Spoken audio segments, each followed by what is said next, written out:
Follow कर रही thank you for reminding me ji. बिस्मिल्लाह रहमान रहीम। ओके, मैंने आज जो है वो आपकी जो प्रोजेक्ट रिलेटेड जो टेम्पलेट्स हैं जिसमें आपने अपनी फाइनल रिपोर्ट जो है वो राइट करनी है जी, वो अपलोड कर दी है। अगर आप वो दो जिप फाइल्स हैं, अगर आप उस अनाउंसमेंट को ओपन करेंगी तो उसमें मेंशन्ड है कि वर्ड, जिन्होंने वर्ड डॉक्यूमेंट में काम करना है वो कौन सी फाइल्स के साथ काम करेंगे, और जिन्होंने लेटेक का डॉक्यूमेंट यूज़ करना है उनके लिए भी लेटेक की क्लास फाइल्स गिवन है। और प्लीज़ नोट कीजिएगा कि हर जिप फाइल के अंदर रीडमी फाइल्स भी गिवन हैं और पीडीएफ फाइल्स गिवन हैं। बेसिकली यूजेज फाइल्स जिसे कहते हैं, आप उनको रीड करके तो आपको बड़े आराम से पता चल जाएगा कि आपने किस तरह से वो डॉक्यूमेंट को यूज़ करना है। स्पेशली जो वर्ड का डॉक्यूमेंट है वो मैक्रोज इनेबल्ड डॉक्यूमेंट जिसे कहते हैं, DOCM एक्सटेंशन होती है। तो जब आप उसे ओपन करेंगे तो आप देखेंगे कि टूल बार पे आपको वो तमाम फॉर्मेटिंग रिलेटेड जो बेसिकली टूल्स चाहिए वो अवेलेबल हो जाएंगे, जिसमें हेडिंग्स हैं, जिसमें और डिफरेंट चीज़ें हैं। तो आपने जस्ट जब भी उसे यूज़ करना है तो जस्ट आपने उसी टूल बार के थ्रू फॉर्मेटिंग अप्लाई करनी है, तो आप देखेंगे कि आपकी डॉक्यूमेंट जो है वो एक कंसिस्टेंट और स्टैंडर्ड फॉर्मेट में जो है वो बनती जाएगी। तो जो लेटेक के यूज़र्स हैं जी उनके लिए भी वो देख लीजिएगा, और क्लास फाइल जी उसमें पड़ी हुई है और इंस्ट्रक्शंस भी गिवन है। ठीक है, तो बेटा एक ये अनाउंसमेंट थी। ओके, दूसरी अनाउंसमेंट ये है कि जो मैंने, अगर आपने एक दो दिन पहले मैंने आपसे रिक्वेस्ट की थी कि आप सब लोग जो हैं वो अपने प्रोजेक्ट्स के जो टॉपिक्स आपने सेलेक्ट किए हैं उनको आप एक जो है वो एक मैंने एक्सेल की शीट जो है वो भी साथ अटैच की थी, उसमें आप राइट कर दीजिए। तो अगर मैं उसको शेयर कर सकूं जी अभी, ये मैं आपसे ये स्क्रीन शेयर शेयर कर रहा हूँ जी, आप स्क्रीन देख सकते हैं। जी जी सर। सर। ओके, इसका पर्पस ये था तमाम लोगों के लिए कि तमाम लोग देख सकें कि बेसिकली हम किन किन टॉपिक्स को जो हैं वो सेलेक्ट कर रहे हैं। और अगर आप देखिएगा तो ज़्यादातर लोग जो हैं वो सेंटिमेंट एनालिसिस, और दो ने शायद स्टेमिंग टेक्निक्स ये देखें, और दो जो हैं वो डिफरेंट टॉपिक्स हैं जिसमें ये मेटा ह्यूरिस्टिक रिलेटेड है। और ये जो है वो एक मैंने इनसे रिक्वेस्ट की थी कि ये एक्चुअली जो है इसमें बेसिकली मैंने कमेंट्स भी किए हैं अगर आपने देखे हो तो। चलें, आपके प्रपोजल्स को मैं कल इंशाल्लाह रिव्यू करूंगा, उसके बाद मैं देखूंगा कि आपने यहाँ पर जो मेंशन किया, प्रपोजल में जो मेंशन किया उसमें क्या है। और एक और चीज़ नोट कीजिएगा, यहाँ पर ये 20 का फिगर आपको नज़र आ रहा है तो इसका मीनिंग ये है कि ओनली 20 लोगों ने इनके नाम यहाँ पर जो हैं वो गिवन हैं। तो जहाँ तक मेरा ख्याल है आपकी क्लास 20 से ज़्यादा की है। तो बाकी लोगों ने जी क्यों अपना वो एंटर नहीं किए यहाँ पर अपना टॉपिक और नेम्स। जी, आप में से जितने लोग यहाँ पर अभी ऑनलाइन हैं क्या उनके नेम्स हैं इसमें? यस जी सर। सर, मेरा नेम है। जी सर है। ओके, चलें ठीक है, हम देख लेंगे प्रपोजल्स में और कौन लोग हैं। तो मैं इंशाल्लाह कल रिव्यू करूंगा जी, संडे को आपका तमाम प्रपोजल्स और जो भी मेरे कमेंट्स होंगे मैं कोशिश करूंगा मैं कल ही आपको दे दूं। तो ताकि इसमें मुझे लगता है कि लोग जो हैं वो थोड़ा सा आई डोंट नो घबरा रहे हैं शायद काम करने में थोड़ा सा, पता नहीं, या काम नहीं करना चाह रहे हैं, दो ही सिचुएशंस लग रही हैं मुझे तो। इसलिए बड़े अजीब अजीब से टॉपिक, जैसे मैंने कुछ पे कमेंट भी किया हुआ है कि आप इससे बेहतर कर सकते हैं, और आई थिंक जीशान है इधर। जीशान, आपने कमेंट पढ़ा था? जी जी सर। जी जी सर, मैंने पढ़ा है। मैं आपके ग्रुप का ये जो प्रोजेक्ट है ना ये एक्सेप्ट नहीं करूंगा, मैं बता रहा हूँ आपको। ऑल्दो कि मैंने लिख दिया हुआ है यहाँ पर यू कैन कंटिन्यू, ये मैंने वैसे लिखा हुआ है, लेकिन अगर आप लोगों ने यही चूज किया तो मैं एक्सेप्ट नहीं करूंगा इसको, ये सोच लें आप लोग। ओके, तो फाइंड सम डिसेंट टॉपिक, और उसमें माशाल्लाह 4 लोग हैं आप। और मेरे ख्याल में हमारी जो टीम है, मैं फ्यूचर में भी देख रहा हूँ मे बी कि आप में से जो लोग हैं वो NLP में भी इंशाल्लाह आएंगे। तो मैं नहीं चाहूँगा कि आप लोग जो है ना वो सेंटिमेंट एनालिसिस वगैरह वाले पे काम करें। ठीक है, फाइंड समथिंग एल्स उस पे काम करें। जी सर ठीक है। हाँ जी, तो चलें ठीक है, कल मैं इंशाल्लाह रिव्यू करके आपको बता दूंगा जी। बेसिक पर्पस इस प्रोजेक्ट का जो है वो आपकी थोड़ी सी रिसर्च स्किल्स से आपको इंट्रोड्यूस करवाना है। और हम एक ये नहीं है कि पब्लिकेशन क्वालिटी की चीज़ आपसे मांग रहे हैं, हम सिर्फ ये मांग रहे हैं कि आप एक साइकिल से गुजरें कि how to read something, how to understand that thing, और उसके बाद उस चीज़ को, उस अंडरस्टैंडिंग को अपने वर्ड्स में आप लिखना, एंड देन फाइनली उसको एक छोटे से इम्प्लीमेंटेशन के थ्रू आप अगर रिप्रेजेंट कर दें, this is the whole cycle जो बेसिकली आपसे रिक्वेस्ट की जा रही है। तो कोशिश करें जी इसको जिसे कहते हैं खुशी से करने की। ऑल्दो कि मैं जानता हूँ कि स्टूडेंट जो है वो कोई काम खुशी से नहीं करते हैं, उनको हर चीज़ में बर्डन नज़र आता है। लेकिन अगर आप याद रखें या आपके जहन में हो कि ये आपका बर्डन ही है, एजुकेशन ही है, ये स्किल्स ही हैं जिन्होंने सारी ज़िंदगी फिर आपके साथ आगे चलना है, और इन्हीं से ही आपने आने वाली आइंदा ज़िंदगी में प्रोफेशनल लाइफ जिसे कहते हैं उसमें जनाब अपने लिए इस दुनिया में भी जगह बनानी है, और यहीं से कमाना भी है, और अपनी ज़िंदगी को यहीं से चलाना भी है। तो अगर आप इन चीज़ों को जहन में रखें तो मेरा नहीं ख्याल कि आप थोड़ा सा जिसे कहते हैं केयरलेस जैसे तरीके से आपको चलना चाहिए। प्लीज़ बिकम सीरियस, और रिमेंबर ये टॉपिक्स आपके जो सजेस्टेड हैं ये बिल्कुल एंटायरली रिजेक्ट भी हो सकते हैं। तो क्योंकि मैंने आपके प्रपोजल देखने हैं और उसके बाद मैं इंशाल्लाह डिसाइड करूंगा कि आपने क्या लिखा है प्रपोजल में। रिसर्च प्रोजेक्ट है कि आप इसको सिर्फ एक इम्प्लीमेंटेशन टाइप का एक कोड जिसे कहते हैं ढूंढ के, वो बेशुमार ये सारी चीज़ें कोड जो है नेट पे पड़े हुए हैं, तो आप कोड ढूंढ के अगर चला के दिखा रहे हैं ये तो आपसे मांगा ही नहीं गया। सो इंशाल्लाह मैं कल देखूंगा जी, उसके बाद मैं आपको उसकी फीडबैक दूंगा। और तीसरी छोटी चीज़, यस आज आपका क्विज भी है और vector space models I think, ठीक है, आसान सा क्विज होगा। तो 7:05 पे जी, या 7:10 पे, या 5 मिनट पे, जैसे आप कहेंगे स्टार्ट कर देंगे इंशाल्लाह। जी बेटा, कोई क्वेश्चन आपके एंड से? कुछ लोग वैसे मुझे मिलने भी आए थे ऑफिस में भी, और प्रोजेक्ट के रिलेटेड कुछ गाइडेंस उन्हें चाहिए थी। मैंने कोशिश की है कि जो जो भी लोग हैं उनको जिस तरह से भी पॉसिबल हो, फिजिकल मीटिंग में, या इवन एक ग्रुप ने ऑनलाइन मीटिंग की थी। तो रिमेंबर आप लोगों के पास ये भी जो है वो काइंड ऑफ फैसिलिटी अवेलेबल है कि आप अगर प्रोजेक्ट पे डिस्कशन करना चाहें किसी खास चीज़ के बारे में, तो प्लीज़ आप मुझे ईमेल कर सकते हैं, मेरा ईमेल तो पता ही होगा सबको, या व्हाट्सएप पे मुझे मैसेज कर दीजिए, और आप एक सेशन ऑनलाइन का जिसमें हम तमाम लोग अवेलेबल हों वो हम आपस में कर सकते हैं, और आपका प्रोजेक्ट या जो भी टॉपिक है या जो भी कंफ्यूजन है उसको डिस्कस कर सकते हैं। तो ये चीज़ अवेलेबल है जी आपके पास। जी बेटा, एनी क्वेश्चंस? लोग बड़े कैजुअल हो गए हैं जी अब तो माशाल्लाह। मेरे ख्याल में आज कौन सा लेक्चर है जी हमारा, कोई आइडिया है जी किसी को? मेरा ख्याल है आज 25वां और 26वां लेक्चर, इसका मतलब है 27, 28, 29, 30, इसके बाद 2 लेक्चर और रह जाएंगे।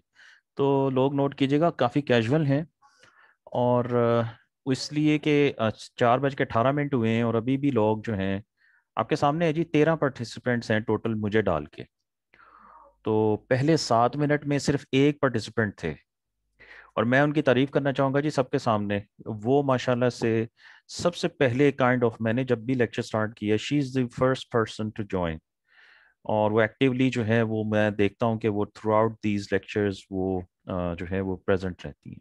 थैंक यू जी, thank you. Zartashia I think उनका नेम है। थैंक यू फॉर दैट जी। Thank you sir. जी बाकी लोग माशाल्लाह जो हैं लगता है काफ़ी चौधरी घराने से ताल्लुक़ रखते हैं।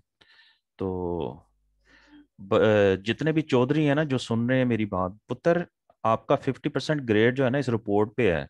तो ये बात याद रखें कि जितना मर्जी आप बड़े चौधरी बन जाएं, एक हमेशा स्टेप ऊपर चौधरी जरूर होता है, याद रखिएगा, और वो आप सबको पता है कौन है।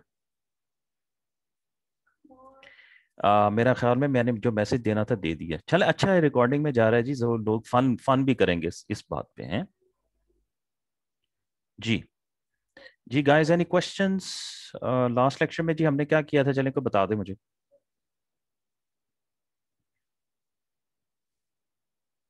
जी जनाब, लास्ट लेक्चर में हमने क्या टॉपिक था जी जो कवर किया था? Two layer artificial neural network. जी 2 लेयर्स, जिसको जिसको और क्या कहते हैं, परसेप्ट्रॉन्स।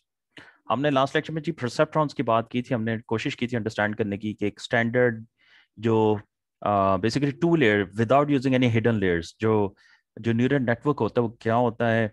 और इनफैक्ट कोशिश मेरी ये है पिछले लेक्चर से और आज भी कि आपको एक कम अज कम मिनिमम जो अमाउंट का इंफॉर्मेशन रिगार्डिंग न्यूरल नेटवर्क्स इस तरीके से आपको दी जाए कि आप अच्छे तरीके से एक कॉन्सेप्ट समझ भी जाएं, और कल को जब आप किसी भी प्रॉब्लम एरिया में जाएं और आपको न्यूरल नेटवर्क्स की वहां जरूरत पड़े तो आप उसे अप्लाई भी कर सकें। कोशिश तो मेरी ये है। अब देखते हैं कि आगे से आप कितनी इसको जिसे कहते हैं अब्जॉर्ब करने की कोशिश करते हैं। तो आज ही हम कंटिन्यू करेंगे उसी टॉपिक को, और आज हम बात करेंगे जी मल्टी लेयर न्यूरल नेटवर्क्स की। मेरे ख्याल में आप स्लाइड्स देख सकते हैं, या यस वो सर। या वो मैंने आप, हाँ जी, multi layered artificial neural networks. आप बेसिकली आज हम डीप न्यूरल नेटवर्क्स की भी बात करेंगे, डीप लर्निंग या डीप न्यूरल नेटवर्क्स, डीएलएल जिसे कहते हैं, डीप लर्निंग नेट जो है वो नेटवर्क्स भी कहते हैं। तो इंशाल्लाह जी इसकी आज बात करेंगे। जी बेटा, कोई क्वेश्चन है तो बताएं। अच्छा, मैं पूरी कोशिश कर रहा हूँ कि कल मैं आपको एक तो आपके ये प्रोजेक्ट्स का भी फीडबैक दे दूं, प्लस आपके जितने भी क्विजेज और असाइनमेंट्स हुई हैं मेरे ख्याल में कल मैंने इंशाल्लाह सारे मार्क्स अपलोड कर देने। ठीक है। उसकी वजह ये बेटा कि अगर आगे 2 हफ्ते रह जाएंगे तो आपके पास टाइम होगा कि आप भी इवेलुएट कर लें, और अगर किसी को कोई इश्यूज हैं उसकी ग्रेडिंग में या किसी क्वेश्चन में तो वो भी सामने आ जाए। ठीक है, कोशिश मेरी पूरी है कि कल रात तक मैं ये आपके सारी चीज़ें अपलोड कर दूँ। ठीक है जी। और मेरी कोशिश ये भी होगी कि मैं सॉल्यूशंस भी कोशिश करूंगा पूरे क्विज़ेस के, और अगर मुमकिन हुआ तो असाइनमेंट्स, अगर असाइनमेंट्स के कल सॉल्यूशन आए तो 1-2 दिन में मैं अपलोड कर दूंगा, लेकिन क्विज़ेस की कोशिश करूंगा कि कल ही सारे सॉल्यूशंस जो हैं, यानी आज का भी क्विज कोशिश करूंगा वो भी ग्रेड करने की अगर हो सका, लेकिन प्रीवियस जितने हुए हैं वो इंशाल्लाह मैं ग्रेड करके अपलोड कर दूंगा। ठीक है जी, शुरू करें। जी सर।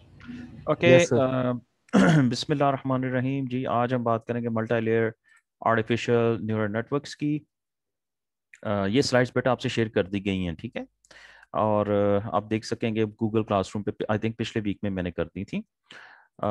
जी, अभी तक हमने जो लास्ट लेक्चर में बात की है, जी बेटा स्लाइड्स देख सकते हैं। Yes sir. Yes sir. Okay बेटा, मैंने हम लोगों ने बात की थी जी एएनएन क्या होता है, और एएनएन में हमने बात की थी कि जी एएनएन इज बेसिकली समथिंग जिसके अंदर 3 मेजर इंग्रेडिएंट्स होते हैं, इनपुट लेयर होती है, हिडन लेयर्स होती हैं, और आउटपुट लेयर होती है। अभी तक हमने जो डिस्कशन की है उसमें हमने हिडन लेयर्स को यूज़ नहीं किया, तो आज इंशाल्लाह हम इस पार्ट को भी डिस्कस करेंगे। तो इनपुट जो है ज़ाहिर है वो इनपुट लेयर में होता है, और हमें लास्ट काफ़ी डिटेल से बात हुई थी वो वेट्स होते हैं और किस तरीके से वेट्स जो हैं वो कैरी फॉरवर्ड होते हैं, और आउटपुट लेयर जो होती है ज़ाहिर है वो क्लास या लेबल को डिटरमिन करती है। और अगर आपको याद हो तो थ्रेशोल्ड का कॉन्सेप्ट भी आया था कि अगर वैल्यू थ्रेशोल्ड से इंक्रीज कर जाएगी तो वो क्लास जो है वो प्रिडिक्शन आ जाएगी हमारे पास। ठीक है। तो टाइप्स हमने बात की थी कि इनकी जो बेसिकली एएनएन्स होते हैं, आर्टिफिशियल न्यूरल नेटवर्क्स एएनएन्स, इनको हम क्लासिफाई करते हैं based on their number of hidden layers. और 2 लेयर हिडन नेटवर्क्स को परसेप्ट्रॉन कहते हैं जी, जिसमें 0 हिडन लेयर्स होती हैं। We have completed that portion in the previous lecture. And multi layer neural network, regular neural network में एक हिडन लेयर होती है, नोट कीजिएगा। मल्टी लेयर में फिर हम क्लासिफाई यूं करते हैं कि अगर जस्ट वन हिडन लेयर है तो that's called RNN, regular neural network, और अगर एक से ज्यादा लेयर्स हैं greater than one then called deep neural network, DNN. Okay, तो आज आपको टेक्निकल डेफिनेशन मिल गई जी, what is a deep neural network, क्या ख्याल है। तो टेक्निकल डेफिनेशन के मुताबिक डीप न्यूरल नेटवर्क क्या होता है? A network that, जी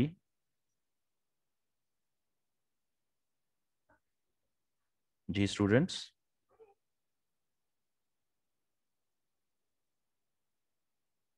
बेटा मेरी आवाज सुन रहे हैं? Yes sir. Yes sir. Okay, चले आंसर किसी ने नहीं दिया, चले आपके सामने लिखा हुआ है। If it is one more than one hidden layer, then that's the deep neural network. Okay.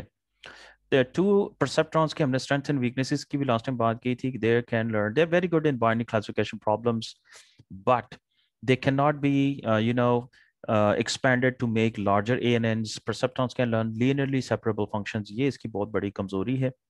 अगर आपने linearly separable functions नहीं है तो फिर वहां पर आप परसेप्ट्रॉन्स को यूज नहीं करेंगे। They fail to learn multi class classification problems, यानी आपने अगर एक से ज्यादा क्लास को डिटेक्ट करना है या क्लासिफाई करना है, वहां पर आप इनको इस्तेमाल नहीं कर सकते हैं। They can only be use to learn binary classification, जब दो क्लासेस की बात हो रही होती है। Perceptrons fail to learn machine learning problem with very complex numerical representations. तो and perceptrons fail to learn simple boolean value functions which are non-linearly separable, जिसमें एक्सक्लूसिव और के हमने एग्जांपल भी ली थी लास्ट टाइम। ओके ओके बेटा, जहां पर कोई क्वेश्चन हो प्लीज मुझे आप इंटरप्ट कर दीजिएगा, ठीक है? यस सर, बता देंगे अगर क्वेश्चन होगा कोई तो। जी थैंक यू बेटा। How to overcome this limitations, हमने बात की थी कि पॉसिबल आंसर जो है वो ये है कि we use a multi layered neural networks that is something that actually contains one or more hidden layers. तो रेगुलर न्यूरल नेटवर्क्स क्या होते हैं जी? हमने आज जी हम इसकी बात करेंगे। अभी हमने बेटा इसकी बात की है कि हैविंग वन, जिसके अंदर हिडन लेयर होती है। तो अब multi layer feed forward neural network, ये फीड फॉरवर्ड का भी जिक्र हो चुका है जी। हमने देखा था बेटा कि इनपुट जो है, अगर मैं ये जो वैल्यूज होती हैं बेटा, ये देखिएगा, ये जो एरो कह रहा है कि प्रोपेगेट थ्रू द नेटवर्क, ये फॉरवर्ड मूवमेंट होती है इनपुट से आउटपुट की तरफ, इसीलिए इसको कहते हैं फीड फॉरवर्ड नेटवर्क, ठीक है? तो हम यहाँ देख रहे हैं कि multi layer feed forward network जो है consists of an input layer, one or more hidden layers and an output layer. Okay, ये इसी टेक्निकल इसकी स्ट्रक्चर होगा, इसका आर्किटेक्चर होगा। वन इनपुट लेयर होगी जी, मल्टीपल इनपुट यूनिट्स होंगे। यहाँ पर हमने बेटा इनपुट यूनिट्स की भी बात की थी कि जो जो इंडिविजुअल, यूँ समझिएगा कि जो न्यूरॉन्स होते हैं जिस तरह ब्रेन में, हमने यहाँ बात की थी कि हमारे पास आर्टिफिशियल न्यूरल नेटवर्क में उनको यूनिट्स कहते हैं। One or more hidden layers होंगी और जाहिर है हर हिडन लेयर पर मल्टीपल हिडन यूनिट्स हो सकते हैं। आउटपुट लेयर पे भी there could be multiple output units, ठीक है? A multi-layer ANN can be used for both binary classification as well as multi-class classification. So ये kind of जिसे कहते हैं ना, अगर आपसे कहा जाए कि in your practice अगर आपने किसी प्रॉब्लम में न्यूरल नेटवर्क्स को यूज करना है, तो this is the minimum basic जिसे कहते हैं टूल, या जिसे कहेंगे आप न्यूरल नेटवर्क, जिसको आपको इस्तेमाल करना चाहिए सो दैट कि आप इसको बाइनरी क्लासिफिकेशन का प्रॉब्लम दे दें, या इवन आप अगर आप इसको मल्टी क्लास प्रॉब्लम दे दें तो तब भी ये वहाँ यूज हो सकता है। तो परसेप्ट्रॉन्स आपको इसलिए करवाए गए हैं so that you can get an idea basically of the architecture and the working of a very very simple neural network. क्योंकि अगर वो आइडिया आपको मिल जाए तो अब आप अंडरस्टैंड करना शुरू कर देंगे कि हिडन लेयर्स ऐड कर देने से उस नेटवर्क में हमें क्या पावर है, क्या फैसिलिटीज हैं जो अवेलेबल होती हैं। तो this lecture of this the focus of this lecture would be, पहले हम बेटा बात करेंगे वन हिडन लेयर की जिसको हमने रेगुलर न्यूरल नेटवर्क कहा है, then we will move onwards to having more than one hidden layers जिसको हमने डीप न्यूरल नेटवर्क कहा है जी। दिस इज द सिंपल जिसे कहते हैं रिप्रेजेंटेशन और डायग्राम और the architecture of a regular neural network. आप देख सकते हैं इसमें और से देखिएगा, these x1 x2 x4 are the input units, ये इनपुट्स हैं, ये w's जो नजर आ रहे हैं आपको ये वेट्स हैं। These are the two hidden units, तो ये एक हिडन लेयर है यहाँ पर, नोट कीजिएगा। सो हम यूं समझिएगा कि इनपुट लेयर जो है उसमें 4 इनपुट यूनिट्स हैं, एक हिडन लेयर है यहाँ पर, उस पर 2 हिडन यूनिट्स हैं H1 एंड H2, और यहाँ पर आप देख सकते हैं कि एक आउटपुट लेयर है और उस पर 2 आउटपुट यूनिट्स हैं O1 एंड O2। और यहाँ पर आप देख सकते हैं कि जो फीड फॉरवर्ड नेटवर्क होता है उसकी क्वालिटी ये होती है कि ये जो इनपुट यूनिट्स हैं ये इंफॉर्मेशन को जो है वो हिडन लेयर पे भेजेंगे, यहाँ पर हिडन लेयर तक सेंड करेंगे। प्रोसेसिंग जो है वो आपको याद होगा, एक्टिवेशन फंक्शन या कोई मैथमेटिकल फंक्शन यहाँ यूज होंगे। तो हम यहाँ पर आज देखेंगे कि हम बेसिकली सिग्मॉइड का जो फंक्शन है वो इस्तेमाल करेंगे और इसमें सिग्मॉइड करता क्या है उसको भी देखेंगे। एंड देन यहाँ से जो आउटपुट होता है वो फिर as an input output layer पे जाता है। यहाँ पर फिर आपको पता है कि फर्दर वो क्लासिफिकेशन करता है कि थ्रेशोल्ड से जो वैल्यू ऊपर होती है वो फिर क्लास को जो है वो नॉमिनेट कर देगा। यहाँ से O1 या O2 में देखा जाएगा कि किसकी वैल्यू ज़्यादा है। तो जो ज़ाहिर है नंबर्स क्रंचिंग हो रही है, नंबर्स ही आगे मूव कर रहे हैं, यहाँ पर भी न्यूमेरिक वैल्यूज ही होंगी। तो जिस नंबर की वैल्यू सबसे हाईएस्ट होगी यहाँ पर इस लेयर में, that would be the classification. तो रेगुलर न्यूरल नेटवर्क की जो स्ट्रेंथ्स हैं वो ये हैं कि both linearly separable and non linearly separable target functions को अप्लाई कर सकते हैं। They can handle noisy data. Noisy data क्या होता है जी? जी जनाब, नॉइजी डेटा जी सर हमारी तरफ सर अजान हो रही है, मैं 1 मिनट इसका आंसर करता हूँ। जी।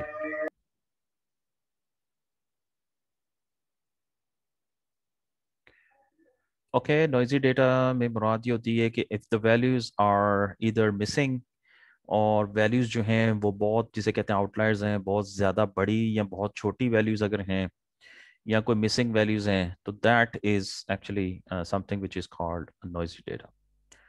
Okay, so these actually,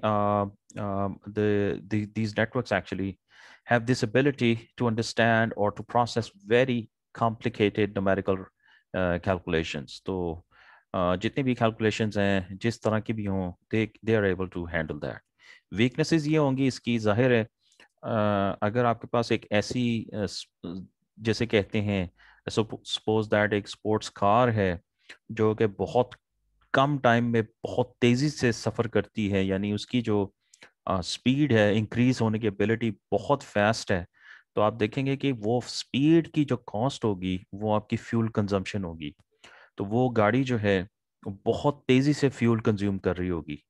तो इसी तरह से जब आपके पास एक बहुत ही पावरफुल मशीन ले लें जिसको हम न्यूरल नेटवर्क कह रहे हैं, उसकी जो जाहिर है जो आपको कॉस्ट पे करनी पड़ेगी वो दो होंगी। एक तो जो रिसोर्सेज आपको चाहिए, हार्डवेयर रिसोर्सेज, ज़ाहिर है कंप्यूटेशनल कॉस्ट में। और ये मत समझिएगा कि आप सीपीयूज या रेगुलर लैपटॉप्स में ये काम कर सकते हैं, नो। आपको डेडिकेटेड जीपीयूज लगे होने चाहिए, और मल्टीपल जीपीयूज भी चाहिए होते हैं जब आप बहुत कॉम्प्लिकेटेड काम कर रहे हो। एंड देन ऑफ कोर्स उन, जाहिर है उन उन चीज़ों को प्रोसेस करने में इवन जीपीयूज भी लगे हों, तब भी you need to spend time while training. तो ये जी कंप्यूटेशनल कॉस्ट है जी इसकी। तो आज जो नोट कीजिएगा, जो दुनिया में बड़ी कंपनीज हैं और जो बड़ी ऑर्गेनाइजेशंस हैं, वो अपनी कंप्यूटेशनल कॉस्ट को जिसे कहते हैं हैंडल करने के लिए या तो वो क्लाउड बेस्ड रिसोर्सेज को यूज़ करती हैं, जैसे गूगल का क्लाउड नेटवर्क है, अमेजोन का क्लाउड नेटवर्क है, माइक्रोसॉफ्ट एज्यूर क्लाउड नेटवर्क है। ये तीन बड़े मगरमच्छ हैं जी इस जिसे कहते हैं कंप्यूटेशनल पावर की दुनिया में। तो या फिर अपना सेटअप लगा लें आप, और अपने सेटअप में मोस्टली जो कंपनीज हैं वो फिर बहुत ही जिसे कहते हैं पावरफुल मशीन्स, सुपर कंप्यूटर्स भी इवन यूज़ करती हैं इस डेटा को प्रोसेस करने में। So these are kind of the strengths and weaknesses of using regular neural networks. Okay, so as students मेरी आपको बेटा ये रिकमेंडेशन होगी कि computational cost is very very जिसे कहते हैं रियल चैलेंज, कि जिसको मीट करना होता है अगर आप कोई डिसेंट सा काम करना चाहें। तो नंबर वन रिकमेंडेशन ये है कि do not perform any kind of deep learning workload, do not run it on your own laptops. ये नोट कर लें मेरी बात, ये रिकॉर्ड भी हो रही है। Please do not run any kind of deep learning workload on your personal laptops. अगर तो आपके पर्सनल लैपटॉप्स में डेडिकेटेड जीपीयू लगा हुआ है, and I am talking about Nvidia series GPUs, और कम अज कम सीरीज जो हैं वो RTX लगे हों 20 सीरीज, जैसे RTX 2060, कम अज कम 2060, 2070, 2080, अगर ये चिप लगी हुई है, then you can up to a certain level afford to run this on your computer. अगर आपके कंप्यूटर में बेटा लैपटॉप पे जीपीयू नहीं है, do not run it on your computer. वजह, it will take a lot of time, और आपका सीपीयू मुसलसल 100% पे चलेगा।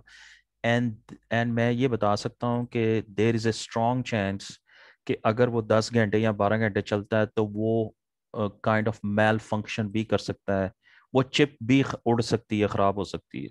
सो हम नॉर्मली स्टूडेंट्स को रेकमेंड करते हैं, do not run any kind of deep learning workloads on your personal computers. Okay, आप कहेंगे जी फिर इसका हल क्या है जी?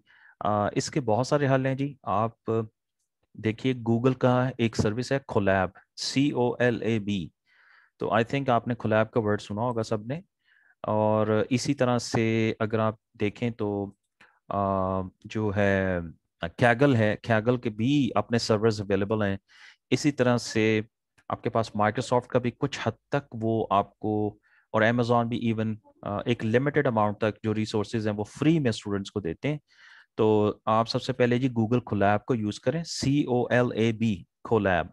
तो कोलैब में आप जो भी अपना डीप लर्निंग का या जो भी आप काम कर रहे हैं, जैसे ये प्रोजेक्ट बना रहे हैं, तो उसी पे रन कीजिएगा, ठीक है। वो जाने और गूगल जाने, ठीक है।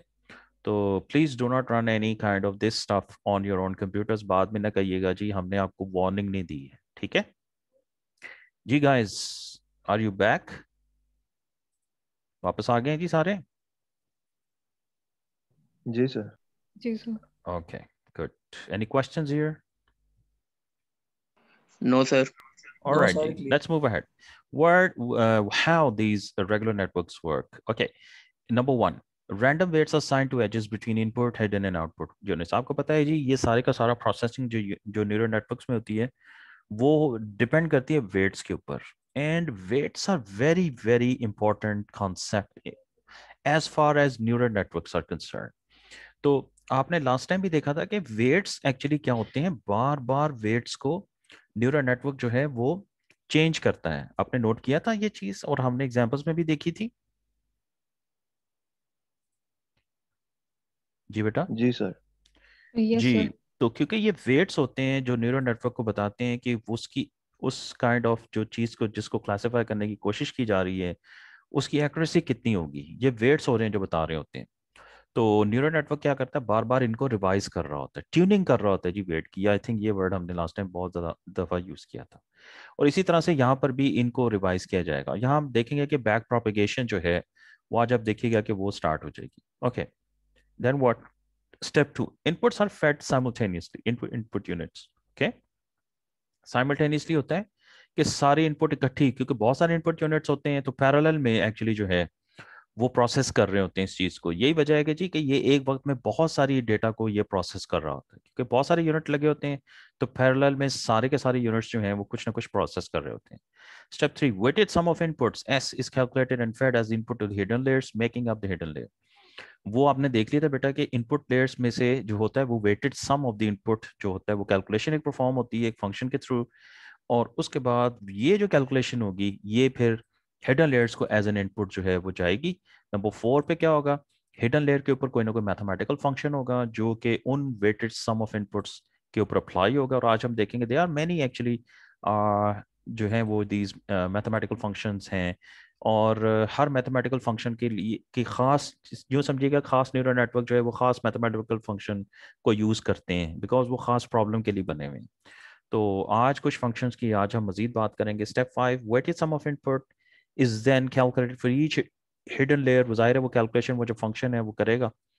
एंड वो जो कैलकुलेशन है वो जो नंबर्स हैं वो फिर आउटपुट लेयर्स को जो है आउटपुट यूनिट्स को जो कि आउटपुट लेयर पे हैं उनको दे दिया जाएगा। अगेन वहां पर मैथमेटिकल फंक्शन अप्लाई होगा। इनपुट यूनिट्स के ऊपर मैथमेटिकल फंक्शन नहीं होता, याद रखिएगा। इन जो फंक्शन जो मैथमेटिकल फंक्शंस होते हैं ये हिडन लेयर्स पर और आउटपुट लेयर्स पे होते हैं। तो जो आउटपुट लेयर है वहां पर भी मैथमेटिकल फंक्शंस हैं जी, वो भी अप्लाई होंगे अगेन इसी तरह से ऑफ द वेटेड सम पर। एंड हमने एक और चीज याद कीजिएगा, लास्ट टाइम डिस्कस की थी सॉफ्ट मैक्स लेयर। और सॉफ्ट मैक्स लेयर क्या करती है कि जो आउटपुट लेयर पे होती है ये प्रोडिक्शन करवाती है जी कि कौन सी क्लास जो है वो प्रोडिक्ट होनी चाहिए। तो ये करती ये है कि जो आउटपुट जो यूनिट्स की जो आउटपुट है उनका वो वेक्टर्स की शक्ल में उनको चेंज कर देती है। और वो आपको याद होगा कि हमने बात की थी कि वो वेक्टर्स प्रोबेबिलिटीज में चेंज होते हैं और वे class with the highest probability the prediction of the regular neural network. ये है जी इसका ओवरऑल एक जिसे कहते हैं आसान सा वर्क फ्लो। ठीक है, इनपुट से प्रोसेस हुआ, उसके बाद वो हिडन लेयर पे गया, हिडन लेयर से फिर जो प्रोसेस हुआ वो फाइनली आउटपुट लेयर पे गया, आउटपुट लेयर पे फिर प्रोसेस हुआ।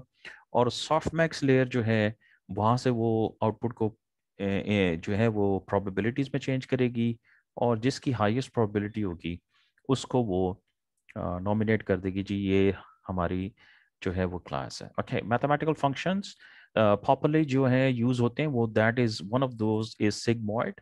और सिग्मॉइड का जो मैथमेटिकल फंक्शन होता है वो ये सिग्मा ऑफ एस है जी। S is the weighted sum of the remember inputs. और ये 1 ओवर ये 1 + e⁻⁻s होगा। ठीक है, ये है जी सिग्मॉइड का फंक्शन। मैथमेटिकल फंक्शन अक्सर आपने देखा होगा कि ये जो न्यूरल नेटवर्क्स की डायग्राम्स होती हैं या कोड होता है उसमें उन्होंने बताया होता है कि जी we are using sigmoid here. Okay, so let's now see an example in this using this regular neural network. तो हमने क्या करना, हमने जेंडर आइडेंटिफिकेशन फ्रॉम इमेज करनी, जिस तरह से लास्ट टाइम हम कर रहे थे. इनपुट हमने देना फोटो और इमेज कलर होगा ह्यूमन का, आउटपुट क्या होगा जेंडर. और टास्क क्या है जी, ये हम बेसिकली इसको समझेंगे क्या, यानी ये प्रॉब्लम क्या है. Given RGB colour image of human, he has an input, predict the gender of the human, ये उसका आउटपुट होगा. एंड नोट कीजिएगा एक तरीका जो मैंने भी समझा और हमारा पूरा ग्रुप जो है कॉमसैट्स में, वो हम लोग इस तरीके बड़ा जोर देते हैं कि हर प्रॉब्लम जिसको आपने अटैक करना है उसको आप इनपुट और आउटपुट एंड देन उसको टास्क की शक्ल में चेंज करें. Once you have done this, note कीजिएगा यहाँ पर आसान है ये बहुत. इनपुट क्या होगा, आउटपुट क्या होगा, वो टास्क बेसिकली बनेगा क्या, उसका इनपुट क्या होगा और उसका आउटपुट क्या होगा.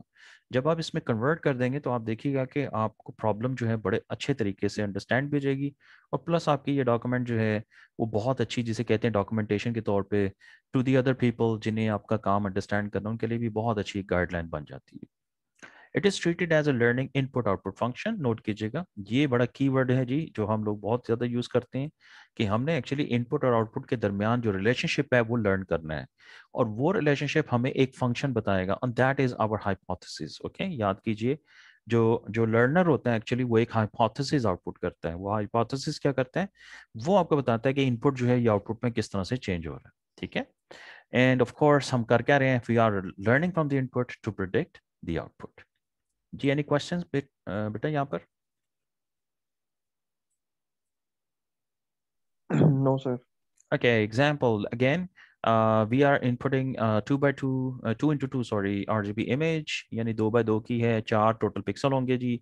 आउटपुट क्या होगा, कैटेगरी 01 मेल या कैटेगरी 02 फीमेल. कैटेगराइजेशन रूल क्या अप्लाई करना, इफ इमेज कंटेन्स 2, 3 और 4 red pixels then it is a female. If the image contains 0 or 1 red pixels then it is a male. Exactly वो तकरीबन हमने पिछली दफ़ा white और black यूज़ किया था, इस दफ़ा जो है ये red pixels की बात हो रही है. तो again this is a problem, kind of a problem जिसको आप एक मल्टी लेयर न्यूरल नेटवर्क को दे सकते हैं. इसका इनपुट आर्किटेक्चर, अब ये प्रॉब्लम जो है ये उसमें चेंज कैसे होगी आपने. ओके बेटा, लेस देन अ मिनट का मैसेज आ गया, तो प्लीज़ इसी लिंक पे दोबारा ज्वाइन कर लीजिए. Thank you. Okay sir.